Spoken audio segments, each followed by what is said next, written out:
اپنا فرض پورا کروں.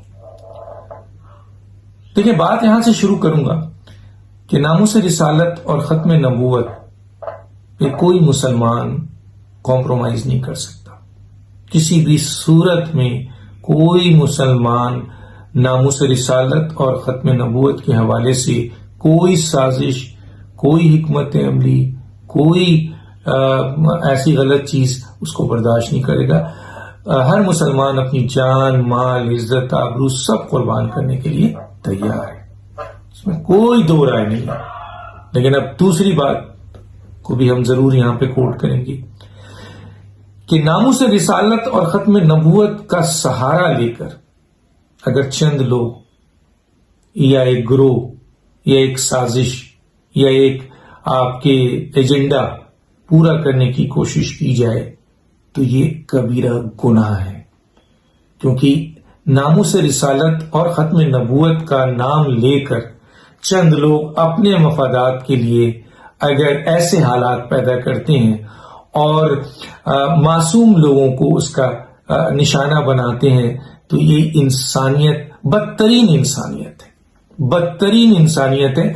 تو جہاں ناموس رسالت کرنے والے اور ختم نبوت کے خلاف سازش کرنے والوں کے لیے عبرت کا نشان ہونا چاہیے، وہی ناموس رسالت اور ختم نبوت کا نام استعمال کر کے اپنے مقاصد کے لیے چاہے وہ کوئی بھی ہو وہ بھی عبرت کا نشان ہونا چاہیے.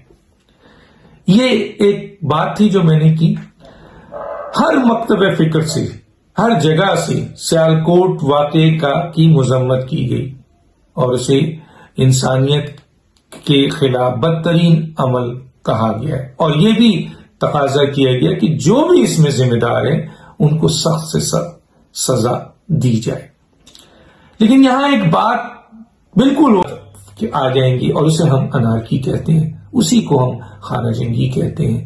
تو اس پہلو پر بھی غور کرنا ہے کہ کیا ہمارا پیارا پاکستان اس راستے کی طرف چلا گیا ہے؟ کیا واقعی اب اس ملک کی عوام کا اعتبار اپنے حکومت پہ، اپنے اداروں پہ، اپنے علماء پہ، اپنے سیاستدانوں پہ، اپنے لیڈرز پہ اور سب سے بڑھ کر اپنے جوڈیشل سسٹم پر نہیں رہا ہے؟